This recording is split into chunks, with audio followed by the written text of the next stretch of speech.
মই প্ৰতিটো পদ সাপেক্ষে যাম যে নাম বুলি কওঁতেই চাওক নামটো 2018 চনতে university of Philadelphia university of Pennsylvania আজিকালি সেইবিলাকো ক'ব লাগে তেতিয়াহে নামৰ মহিমা বুজে এতিয়া আৰু কলি যুগত নামেই শ্ৰেষ্ঠ বুলি কিবা এটা গাই দিলে নামৰ মহিমা কোনেও নুশুনে ক'ব লাগিব দৰৱটো দিলে বিকিলে আপোনাৰ এইটো বিকিবলৈ গৈছে নহয় ডিটাৰজেণ্ট যে বিকিবলৈ আহে দাগ লগা কাপোৰ এখন ধুই দেখুৱাব লাগিব এয়া চাওক দাগ গৈছে তেতিয়াহে কিনিব হয় নহয় নামো এতিয়া তেনেকুৱা যদি কিবা এটা ইফেক্ট নেদেখে তেতিয়াহ'লে মানুহে নামো নলয় এনেও নলয় সেইখনত বহিবলৈ ভয়ে কৰি থাকে নহয় নাম গওক পাঠ পঢ়া সময়তে যাম এনেকুৱা এটা হয় অৱশ্যে হয়ো স্থিৰ সুখ আসনম আমি বেলেগ পৰিৱৰ্তন কৰাৰ আগতে আমাৰ ভকতসকলে আগতে এইটো কঠ দিয়ে কোখৰ আসন আছিল এইখনত ভাল এই প্লাষ্টিকৰ এখন যে দিয়ে বৰ টান মইতো আৰামতে পাওঁ অনুষ্ঠানলৈ গ'লে আৰামছে বহি থকা যেনে আমনি পালোঁ গাঁঠি বিষে ধৰে মন ক'ৰ পৰা নিয়ন্ত্ৰিত হ'ব যদি এইখনেই টান হয় সেইকাৰণে বাকীবিলাক পৰিৱৰ্তন কৰাৰ আগতে এইখন পৰিৱৰ্তন কৰিব লাগে হয়নে বহা জেগাটো এতিয়া চাওক university of Philadelphia university of পেনচিলভেনিয়াত কি কৰিলে দুজন বিশ্ববিখ্যাত মনোবিজ্ঞানী এতিয়াও জীয়াই আছে বাৰু ডক্টৰ কোয়িং আৰু ষ্টেইনবাৰ্গ বুলি ৰিলেশ্যন আছে চাওক কি কৰিলে প্ৰায় 4,000 মানুহৰ ব্ৰেইন ডাটা কালেক্ট কৰিছিল তেওঁলোকে আৰু 4টা গ্ৰুপত ভাগ কৰিছিল প্ৰথমটো গ্ৰুপত মানে 6-7 বছৰৰ পৰা 12 বছৰ বয়সলৈকে আছিল ষ্টুডেণ্ট লাইফটো আমি যিটো কওঁ সৰু শিশুকাল বাল্যকাল দ্বিতীয়টি গ্ৰুপত 12 বছৰৰ পৰা 22 বছৰলৈকে আছিল যিটো আমি কৈশোৰ কাল বুলি কওঁ তৃতীয়টি গ্ৰুপত 22 বছৰৰ পৰা 60 বছৰলৈকে আছিল মানে প্ৰাপ্তবয়স্ক আৰু চতুৰ্থটো গ্ৰুপত মানে 60 বছৰৰ ঊৰ্ধৰ আৰু তেওঁলোকৰ ব্ৰেইন ডাটাবিলাক কালেক্ট কৰি তেওঁলোকৰ ব্ৰেইনৰ এক্টিভিটিটো কেনেকুৱা এইবিলাক এনালাইচিছ কৰা গৈছিল আৰু তেওঁলোকক 1 মাহৰ বাবে নাম জপ কৰিবলৈ দিয়া গৈছিল এটা ক্ৰমত যে আপোনালোকে এনেকৈ নাম উচ্চাৰণ কৰক তাৰপিছত সেই চিডিউলটো ফ'ল' কৰাৰ পিছত যেতিয়া এমাহৰ পাছত তেওঁলোকৰ পুনৰ ব্ৰেইন ডাটাটো এনালাইচিছ কৰা গৈছিল ন তেতিয়াহ'লে তেওঁলোকৰ মেণ্টেল ষ্ট্ৰেংথ হওক মানসিক শক্তি হওক কিবা এটা সিদ্ধান্ত ল'ব পৰা ক্ষমতা হওক স্থিৰতা হওক ধৈৰ্য হওক 79% গ্ৰোথ দেখা গৈছিল সেইকাৰণে কৈছে নাম লোৱা মনোভাই নামৰ বিনে গতি নাই এনেও নাই হয় নহয় সেইফালৰ পৰাও নাই এইফালৰ পৰাও নাই গতিকে নাম ল'ব লাগে সেই নামৰ মহিমা বুজাবলৈকেতো ইমানখিনি কৈছে হয়নে নহয় কিন্তু নাম লোৱাৰ এটা পদ্ধতি আছে মই এতিয়া লৈ আছোঁ কৃষ্ণ কৃষ্ণ ৰাম ৰাম এয়া নাম লোৱা নহয় এয়া শব্দ উচ্চাৰণ কৃষ্ণ বুলি ক'লে সেয়া শব্দহে উচ্চাৰণ হৈছে নাম লোৱা নাই হোৱা নাম কেনেকৈ লয় আৰে যোগম ভৱতি ধ্যানম ভৱতি ভাৱম তদৰ্থে নামস্মৰণম যে প্ৰথমতে যোগ হ'ব লাগিব তাৰ পাছত ধ্যানৰ পাছত ভাৱৰ পাছত নাম এইবোৰ অদৰকাৰী কথা কৈছে সত্য যুগে ধ্যান ত্ৰেতা যুগে যজ্ঞ দাপৰ যুগত পূজা কলিত শৰীৰ কীৰ্তন বিনাই আউৰ নাহিকে দুজা মহাপুৰুষেতো লিখি থৈ গৈছে এইটোতো ভুল হ'ব নোৱাৰে সকলোৱে জানে কলি যুগত নামেই শ্ৰেষ্ঠ তাত দ্বিতীয় এটা মত নাই হয়নে নহয় তাত আৰু চাটনি প্ৰস্তুত কৰিবলগীয়া কোনো কথা নাই কিন্তু কথা হ'ল কি কলি যুগত কেনেকৈ নাম শ্ৰেষ্ঠ সেইটোতো জানিব লাগিব নামৰ প্ৰাধান্যতা আছে কিন্তু বাকীবিলাক ব্যৱস্থাওতো আছে হয়নে নহয় মইহে নকৰোঁ নাইকিয়া হৈ যাব নি সত্য যুগত কি নাম নাছিল নি আছিলে ন ত্ৰেতাৰ নাম নাছিল নি দ্বাপৰৰ নাম নাছিল নি দ্বাপৰৰ যুগ ধৰ্ম পূজা কৃষ্ণই পাহৰি থাকিলে নি যুধিষ্ঠিৰ হওঁতে যে ৰাজহুৱে যজ্ঞ কৰালে হয় নহয় মই তাৰ পৰা এইটোও ক'বলৈ বিচৰা নাই এওঁ সেইফালে টানিছে এতিয়া ক'লেওকো টনা নাই দেই ক'ব এইটো বিচৰা হৈছে দ্বাপৰত পূজাৰ প্ৰাধান্যতা আছিল কিন্তু তাৰ অৰ্থ এইটো নহয় যে তাত হোম তপ আছিল গৌণ আছিল এতিয়া কলিত নামৰ প্ৰাধান্যতা আছে হয়নে নহয় বৈষ্ণৱ মাৰ্গটোতো নামেই আনকি আমি যি কওঁ শাক্ত শৈৱ ইত্যাদি মাৰ্গবিলাক যে কওঁ তাতো শেষত নাম স্মৰণতে সকলো কৰ্মৰ অচিদ্ধ ধাৰণ হয় কাৰণ নামৰ এইটো মহিমা বা নামৰ এইটো প্ৰাধান্যতা নামক কোনেও নৎসাত কৰা নাই কৰিব নোৱাৰে আচ্ছা এতিয়া চাওক প্ৰথমতে কি ক'লে যোগম এতিয়াও যোগ লাগিব বিনা সংযোগত কেনেকৈ কানেকশ্যন হ'লেহে নামষাৰ হ'ব নামষাৰ গোৱা আগমুহূৰ্তলৈকে আমি ধৰি লওক ইজনে সিজনে লগ পাইছোঁ ন বোলে ভালে আছেনে ইত্যাদি কথা যেতিয়া বোলে হৰিধ্বনি দিয়াৰ লগে লগে কি হ'ল তেতিয়াতো আৰু বেলেগ কথা পাতি নাথাকে সকলোৱে গম পায় যা ঈশ্বৰৰ নাম ল'বিছে মানে সংযোগ যোগৰ আটাইতকৈ উত্তম পৰাকাষ্ঠা কি সমত্তম যোগ উচ্যতে যে সমদৰ্শনটো আমি ভুলতো আনিব নোৱাৰোঁ। মই নিজকে আপোনাৰ ভিতৰত দেখা সম্ভৱ নহয়, কিন্তু নাম প্ৰসংগ কৰাৰ সময়ত সেই সমদৰ্শনটো আহে। কেনেকৈ আহে জানেনে? তাত কোনোবাই জানে নাজানে, কোনোবা জ্ঞানী অজ্ঞানী, সদাচাৰী ব্যভিচাৰী, এই দৃষ্টিটোতো নাথাকে যে সকলো ভকত, হয়নে নহয়? সকলোকে বৈকুণ্ঠৰ পাৰিষদ, ছজনা ভকত, 12জনা বৈষ্ণৱৰ লিষ্টত সোমোৱাই দিয়ে। ধেমালি কথা নে? ইনডাইৰেক্টলি কেনেকৈ সোমাবলৈ পাই যায়, আমি চেষ্টা কৰিও নোৱাৰোঁ। লিষ্টত সোমাই গ'ল। এতিয়া সকলো ঈশ্বৰৰ পাৰিষদ। এতিয়া সংযোগ হৈ গ'ল, তেতিয়াহে নামষাৰ হ'ব, পাঠকণ হ'ব। সংযোগ হোৱাৰ পাছত আকৌ আমি ঢেৰ যিটি কথা ভাবি থাকিব পাৰোঁ নহয়। নহয় বোলে য়োগম ভৱতি ধ্যানম। ধ্যান মানে কি? গছৰ তলত বহি থকাটোৱে নহয়। ধ্যান মানে একাগ্ৰতা। নামত একাগ্ৰতা লাগে ন। সেইবাবেতো ৰূপটো দিলে, মুখে বোলা ৰাম, হৃদয়ে ধৰা ৰূপ, এতেকে মুকুতি পাই বা কহিলো স্বৰূপ। এনেই কৃষ্ণ বুলি কোৱাটো শব্দ, কিন্তু কৃষ্ণৰ শব্দটোৰ সৈতে যেতিয়া ৰূপটো জড়িত হয় তেতিয়া নাম, হয়নে নহয়? যেতিয়া তেওঁ একান্ত মানে চিন্তা কৰিব, সন্মুখত এইখন বোলে পকা ঘৰটো, এই চাকি গছৰ গছাটো পকা, এয়া বোলে আমুক, এয়া বোলে শইকীয়া, এয়া বোলে বৰা, এয়া বোলে শৰ্মা, এনেকৈ ধৰি লওক যিটো, সেইটো ভাৱতটো নাচায়। ইয়াত সকলো বৈকুণ্ঠৰ পাৰিষদ। সেই একাগ্ৰতাটোৱে কি আনিব? নিজকে এটা দিব্যতাৰ মাজলৈ লৈ যাব। তাৰপিছত তেওঁ নাম ল'ব। তেতিয়া ভাৱ আপুনি আহিব ন। সেইকাৰণে নামষাৰ উঠি যায়। ক'ৰবাত দেখিছে জানো বোলে কোনোবা গায়ক, ভাল গায়কেও গানটো গাবলৈ গ'লে গলাটো যদি বেয়া হয়, পুটকৈ নামি আহে। ক'ৰবাত নামি অহা দেখিছে? নামষাৰ গোৱাৰ পিছত বোলে নামষাৰ নুঠিলে গৈ দেই, মাজতে এৰি দিব লগা হ'ল। ক'ৰবাত দেখিছে? ক'তো নেদেখে। এদিনীয়া নামতি হ'লেও কেতিয়াও নাম নানামে, হয়নে নহয়? লাগিলে যেনে তেনে সামৰি থ'ব লগা পৰিস্থিতি হ'ব পাৰে। মই কিবা পাহৰি গ'লোঁ যেনিবা, প্ৰথম শিকিছিলোঁ, তেনেকুৱা হ'ব পাৰে। কিন্তু এইটো কেতিয়াও হ'ব নোৱাৰে বোলে নামষাৰ নহ'লগৈ দেই, যেনে তালৈ হ'লেও বৰ্ডাৰটো চুবগৈ। সেইটো নামৰ কেপাচিটি, হয়নে নহয়? এতিয়া ইয়াৰ পাছত যে ক'লে যে হেন মহেশ্বৰ কৃষ্ণ নিত্য নিৰঞ্জন সদায় প্ৰণাম তান অৰুণ চৰণ। মহেশ্বৰ বুলি কওঁতে ইয়াত ধৰি লওক মহাদেৱ সেই অৰ্থতটো প্ৰয়োগ হোৱা নাই। মহান যি ঈশ্বৰ, হয়নে নহয়? প্ৰকৃততে সেই অৰ্থত প্ৰয়োগ হয়, মহান যি ঈশ্বৰ তেওঁৱেই মহেশ্বৰ। সদায় প্ৰণাম তান অৰুণ চৰণ। ভগৱন্তৰ সেৱা ক'ত হয়? ভগৱন্তৰ সেৱা আমি কওঁ ন, ভকত সেৱা, গুৰু সেৱা, ঈশ্বৰ সেৱা। সেৱাবিলাকৰ কেটেগৰীবিলাক বেলেগ বেলেগ নহয়, হয়নে নহয়? কুকুৰৰ সেৱা, গৃহস্থৰ সেৱা, এইবিলাক বেলেগ বেলেগ। পোহনীয়া কুকুৰটো থাকিলে তাৰোতো সেৱা শুশ্ৰূষা কৰিব লাগিব, হয়নে নহয়? আমাৰ এতিয়া সিমানলৈকেতো সি যদি কিবা কৰিবলৈ সিমানলৈকে ঠিকেই আছে, এইফালে আকৌ কেতিয়াবা ভকত বুলি ক'বলৈ অকণমান লাজ, এতিয়াই ভকত হ'ব হৈছে জানো? ভাবি যায় কেনেকৈ নাম গান গাই, কাম আজৰি হ'লেও নাম গান গাই ঘূৰি ফুৰিব। এইটো নহয়। সেইটো সামাজিক দায়িত্ব।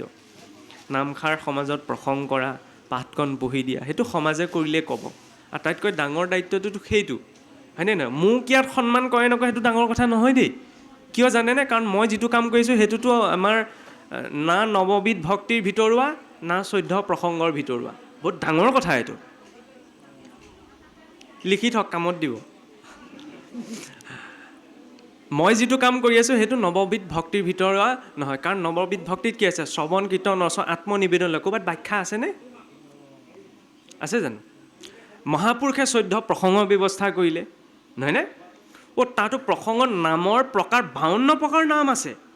আমাৰ 52 প্ৰকাৰৰ যদি নাম আছে, চাৰিওজনাই এইটো কথা কেলৈ পাহৰি থৈ গ'ল? ব্যাখ্যা ব্যৱস্থাটো অকণমান কৰিব লাগিব দেই। কিয় নকৰিলে? বৰ ডাঙৰ প্ৰশ্ন এইটো। কাৰণ এই মাৰ্গটো ব্যাখ্যাৰ নহয়, এই মাৰ্গটো হৈছে সৰলতাৰ। ব্যাখ্যাটোতো ৰাৱণেও কৰিছিল, হয়নে নহয়? আগতে এতিয়া কিছুমান সমস্যা নাছিল, এতিয়া ব্যাখ্যাই যিবিলাক সমস্যা সৃষ্টি কৰে, মই নিজেও জড়িত কাৰণে ক'ব পাৰোঁ আৰু সেইখন ফিল্ডৰ কথা, হয়নে নহয়? মত এইটো কথাবিলাক নহয়, তেতিয়াহ'লে মানুহে কেনেকৈ জানিব? এতিয়া মানুহে জনা শুনা হৈছে, হয় জনা শুনা হৈছে। আগতেতো 3-4খন গাঁৱৰ মূৰতহে ভাগৱত থাকে, এতিয়াতো গৃহে গৃহে ভাগৱত জানে ন অন্তত, এইটো ভাল কথা। কিন্তু আচল কথাটো হ'ল কি, লাহে লাহে অন্তৰবিলাকৰ পৰা আঁতৰি আঁতৰি গৈ আছে। নিমিলে ন, মডেলবিলাক নিমিলে। আমুকে আমুকক ফ'ল' কৰে, তমুকে তমুকক ফ'ল' কৰে, হয় নহয়? কোৱা হৈছে ঈশ্বৰক ফ'ল' কৰিবলৈ, মানুহে লাগি যায় এইজনক ফ'ল' কৰিবলৈ। সমস্যাটো সেইখিনিত হৈ যায়।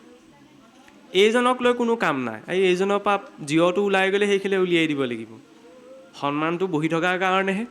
মই যদি লং পেণ্ট এটা চাৰ্ট পেণ্ট এটা পিন্ধি আহিলোহেঁতেন তেতিয়া শুনি থাকিলেহেঁতেন নে? হয় নহয়? ধুনীয়াকৈ মেকআপ কৰি আহিছোঁ, ভকত হৈ আহিছোঁ, সেইকাৰণে শুনি আছোঁ। বৰ ডাঙৰ কথা। ভকত হোৱাটো ডাঙৰ কথা নহয়, ভকত হৈ থকাটো ডাঙৰ কথা। ৰাৱণে সীতাক হৰণ কৰিবলৈ ঋষি হৈ গৈছিল ন, কিন্তু ঋষি হৈ থকা নাছিল। ঋষি হোৱাটো টান কথা নহয়, ঋষি হৈ থকাটো টান কথা। এই ভকত হোৱাটো ডাঙৰ কথা নহয়, আজিকালিতো পটককৈ হ'ব পাৰি, হয় নহয়? ধুনীয়াকৈ মালা চালা অলপ পিন্ধি দিলেতো অকণমান হাই ৰেংকিঙেই হৈ যাম চাগে। মই অৱশ্যে পিন্ধি নাহিলোঁ আজি, কাপোৰখনৰ পৰা লাগিবও পাৰে অকণমান, ফুটে চুটে একদম হৈ যায়। গতিকে এইটো বনাব পাৰি, কিন্তু এইটো মেইনটেইন কৰাটো ডাঙৰ কথা। সেই মেইনটেনেঞ্চটো লাগে ভক্তিত। আৰু মেইনটেনেঞ্চটোৰ বাবে এই কথাটো কোৱা হৈছে। মেইনটেইন কেতিয়া হ'ব? যেতিয়া ছাৰেণ্ডাৰ কৰা হ'ব। কেতিয়াবা আকৌ এনেকৈতো অকণমান এই সাজটো পৰিধান কৰাৰ পাছতো পটককৈ ছাৰেণ্ডাৰ নহয়। ক'লে হ'বনে? মই কৈছোঁ এনেকৈ চলাই আছোঁ, এনেকৈ চলিব লাগিব, হৈ যায়, হয় নহয়? এতিয়া কওকচোন, মোৰ কথাৰ লগত নিমিলা কথা এটা কোনোবা এজনে কওকচোন, মই ইয়াত ভুলতো মানি নলওঁ। যেনে তেনে পাকে পকাই হ'লে মই মোৰটো কথাই ক'ম। সেইটো সমস্যা। সেইকাৰণে বিদ্বান চব হ'ব পাৰে, বিদ্যৱান হ'বলৈ বৰ টান। হাই কোৱালিফাইড চব হ'ব পাৰে, ৱেল কোৱালিফাইড হ'বলৈ টান হয়। কাৰণ কেতিয়াবা অকণ বিদ্যাও অহংকাৰৰ কাৰণ হ'ব পাৰে, হয় নহয়? বিনম্ৰতাটো পটককৈ নাহিব পাৰে নহয়। কিন্তু ইয়াত সেই ছাৰেণ্ডাৰ কৰাৰ কাৰণে কি ক'লে? সদায়ে প্ৰণামো তান অৰুঢ় চৰণ। ঈশ্বৰৰ মূৰটোলৈ চাই প্ৰণাম কৰা নাই, ইমান ধুনীয়া ঈশ্বৰ, ধুনীয়া মিচিকে হাঁহি মাৰিছে, মুকুট পিন্ধি আছে, বৰ লাখটকীয়া মুকুট পিন্ধিছে দেই। সেইখনলৈ চাবই নালাগে বোলে। মুখলৈ শ্ৰীমুখ, ঈশ্বৰৰ শ্ৰীমুখ দৰ্শনৰ পোনপ্ৰথম ব্যৱস্থাই নাই। চৰণ ছাৰেণ্ডাৰ তাতহে কৰিম। ওপৰলৈ চোৱাৰ লগে লগে 32 অলংকাৰ পিন্ধিছে, ধুনীয়া ঘৰটো দেখিলেও চকুটো যায়। সেইজনে 32 অলংকাৰ পিন্ধিছে, চকু নোযোৱাকৈ থাকিবনে? হয় নহয়? কোনোবাই যদি দামী কাপোৰ এযোৰ বোলে ভাল বেয়া পিছত কাপোৰযোৰ ক'ৰ পৰা ল'লে? আমাৰ গতিটো সেইটো। তেওঁ আকৌ 32 অলংকাৰ পৰিধান কৰি আহিব বোলে, নহয় নহয় নহয়, জ্ঞানৰ চক্ষু দিব লাগিব। লাভ নাই জ্ঞানৰ চক্ষু দি। অৰ্জুনক দিছিল নহয়, কি ক'লে? প্ৰভু সম্বৰণ কৰা, মই এইটো ৰূপ চাই থাকিব নোৱাৰোঁ। জ্ঞানৰ দৃষ্টি দিয়াৰ পাছতো আমি কেনেকৈ পাৰিম? সেইকাৰণে ভগৱানক কোনেও জানিব নোৱাৰে। ভক্তি মাৰ্গত এইটো স্পষ্টকৈ কোৱা গৈছে। ন মে বিদুঃ সুৰগণা ন জানাতি মহৰ্ষয়। মোক বোলে কোনো দেৱতা মহৰ্ষি কোনেও জানিব নোৱাৰে। এইটো বহুত ডাঙৰ কথা আকৌ। এইটো এটম বমৰ নিচিনা ভক্তি মাৰ্গত। চবেই আমি ভগৱানক জানিবলৈকে লাগি আছোঁ, ইয়াত কৈ দিলে ভগৱানক কোনেও জানিব নোৱাৰে। কোনে জানিব পাৰিব? বোলে তেওঁ নিজেই কৈছে ন, মোক জানিবলৈ হ'লে মোৰ পূৰ্বতে আৱিৰ্ভূত হোৱা হ'ব লাগিব। মোৰ পূৰ্বতে আৱিৰ্ভূত হোৱাটো কোনো নাই, গতিকে মোক কোনেও জানিব নোৱাৰে। তেতিয়াহ'লে কৃষ্ণক কি ঈশ্বৰ বুলি আমি নাই জনা নি? নাই জনা ন? কৃষ্ণক মানিছোঁহে। মনা আৰু জনাৰ মাজত পাৰ্থক্য আছে। ঈশ্বৰক জানিব নোৱাৰি, মানিবহে পাৰি। মানিলেই চব কথা নহয় নহয়। চব কথা হয়, মানিলেতো পিতৃ মাতৃ হৈ যায়। DNA চাৰ্টিফিকেট বিচাৰিবলৈ যোৱা নাই নহয়। কেনেকৈ মা বুলি ক'ম? মোক DNA চাৰ্টিফিকেট দেখুৱাওক। মাতৃহে জানে কাৰো বীৰ্যে পুত্ৰ, মাতৃয়ে পৰিচয় কৰাই দিলে ন, হয়নে নহয়? ইয়াতো মানিব লাগিব। মই ডাঙৰ দীঘল হ'লোঁ, মা কি বস্তু চিনি পাওঁ, দেউতা কি বিষয় চিনি পাওঁ, নহয়নে? এতিয়া লগতে শব্দ এটা উচ্চাৰণে বস্তু। এজনে কমেণ্টত লিখিব, মাতৃ বস্তু নি? নহয়নে? বস্তু নহয়, কিন্তু পাৰমাৰ্থিক অৰ্থত কিবা এটা তাত্ত্বিক দিশক বুজাবলৈ আমাৰ বস্তু শব্দটো প্ৰয়োগ হয়। যেনেকৈ বহুসকলে গুৰুজন বস্তু বুলি কয়, ধৰ্মক বস্তু বুলি কয়। তাত ধৰ্ম মানে পদাৰ্থ এটা নহয়, এটা তাত্ত্বিক স্থিতি। সেইটোও কৈ দিছোঁ। লগতে পাণ্ডিত্যটোও দেখুৱাই দিছোঁ আৰু নাভাবিব আপোনালোকে পাণ্ডিত্য বুলি। এতিয়া চাওক, এই যে কোৱা গ'ল পিতৃ মাতৃ পৰিচয় কোনে কৰাই দিয়ে? মাতৃয়ে। মাতৃয়ে কৰাৰ পিছত বোলে মা দেউতা ককাই ভাই চব চিনাই দিলে। তাৰপিছত যদি মই একোকে নামানো, তেতিয়া জানি কি লাভ? হয়নে নহয়? সেইকাৰণে এই মাৰ্গটো জনাজনৰ কাৰণে নহয়, মনাজনৰ বাবে। আৰে মানিলে আপোনা আপুনি জানিব, জনাৰ পাছত নামানিবও পাৰে, হয়নে নহয়?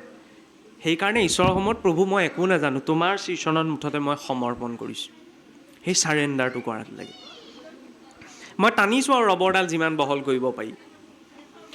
মূৰ নিজ গুৰু হৃদীশ্বৰ যদুৰাই দিও উপদেশ মোক কৃপা দৃষ্টি চাই। এই কথাটো বহুত ডাঙৰ কথা যে যেতিয়া ধৰ্ম মাৰ্গতো ভক্তি মাৰ্গত কিবা এটা কাম কৰা যায় ন, প্ৰথম প্ৰয়োজন হয় বোলে ঈশ্বৰে কি কৈছে তাক জনাটো। কেনেকৈ জানিম?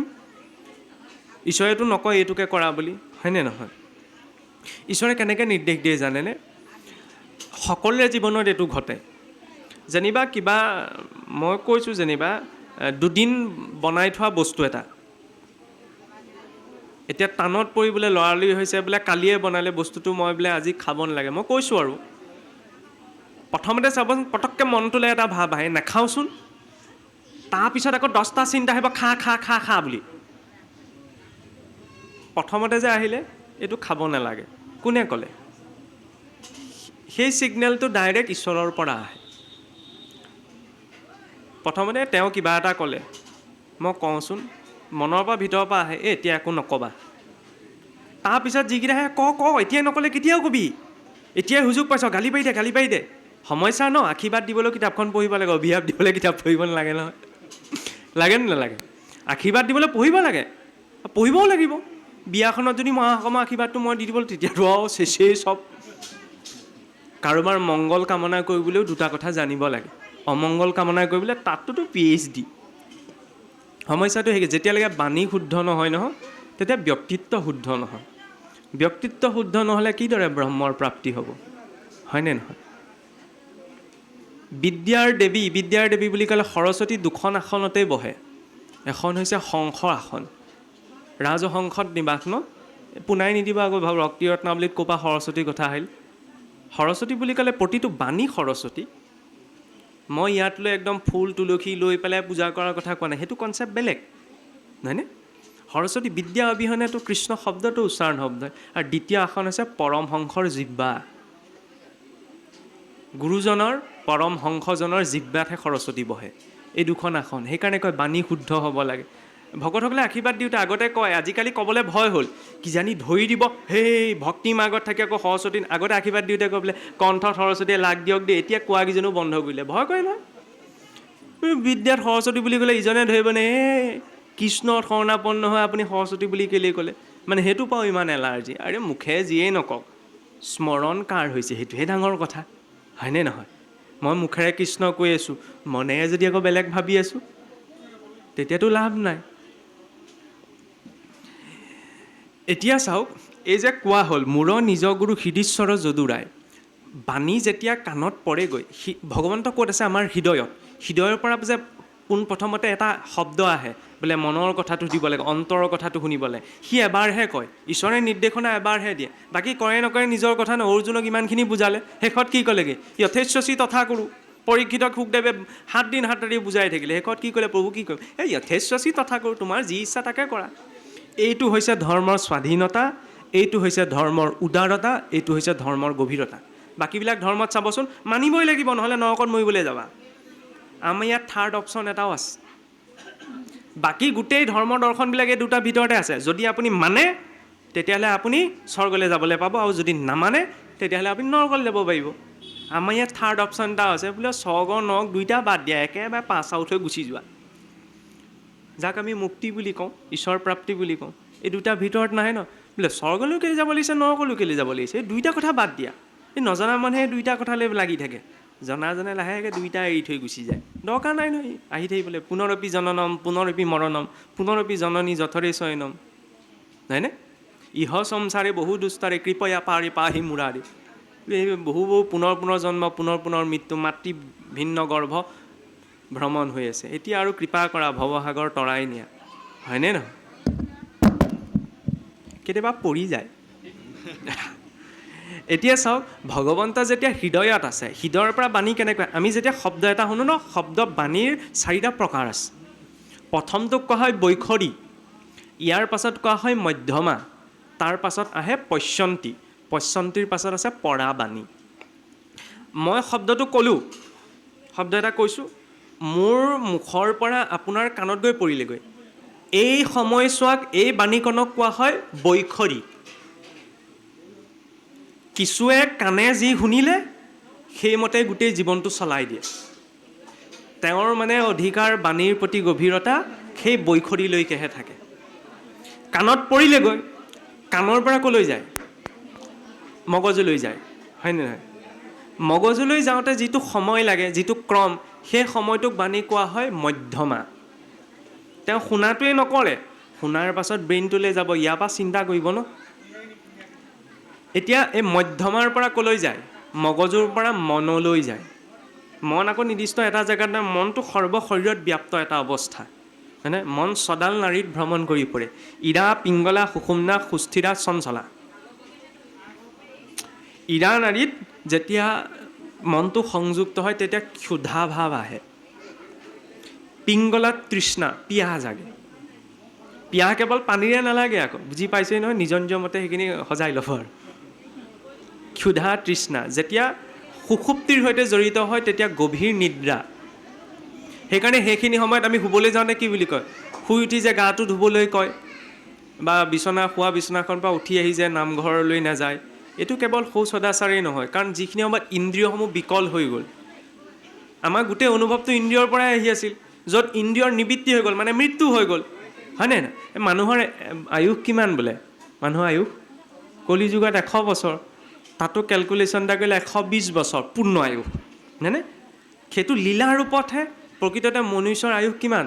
আমি যদি কওঁ 24 ঘণ্টা। 24 ঘণ্টা মানুহৰ আয়ুস। শুবলৈ যোৱাৰ লগে লগে মৰি গ'ল, আকৌ যে সাৰ পালোঁ, নতুনকৈ জি উঠিছে, একো মনত নাই ন কি হৈছিল কি নাই হোৱা, মৃত্যু ন। তেনেকৈতো কিমান লোক গুচি গৈছে। মই যে আকৌ ঘূৰি আহিলোঁ, মানুহে যে কয় একদম মৰা মুখৰ পৰা বাচি আহিছোঁ দেই, ৰাতিপুৱা শুই উঠি প্ৰভু ধন্যবাদ দে, একদম মৰা মুখৰ পৰা উঠিলোঁ। সেইকাৰণে কয় ৰাতিপুৱা উঠি ভগৱানক মনত পেলাই মৰা মুখৰ পৰা শুই উঠিছা, হয় নহয়? মৰা মুখৰ পৰা উঠাটো ন, শুই থাকোঁতেতো মই মৰি গৈছিলোঁ, মোৰটোতো একো অনুভৱেই নাই, হয়নে নহয়? সেই অৱস্থাটোক কোৱা হয় সুষুপ্তি। সুষুপ্তিৰ পাছত চঞ্চলা, যেতিয়া মন চঞ্চলা নাই, শব্দটোতে উমাই আছে আৰু মন অস্থিৰ। আৰু ধৰ্ম জ্ঞান দিয়কনো, ইঙতি ভিঙতি কৰি নাচি ভাঙতিয়েই থাকে আৰু। এই হাতে অংগী ভংগী কৰাটোকে নৃত্য নহয়, ভিতৰতো এজনে নাচি থাকে, বুজি পাইছনে? কেতিয়াবা তাণ্ডৱ নৃত্য দিয়ে, কেতিয়াবা আনন্দ তাণ্ডৱ, যি দিয়ে নিজৰ কথা।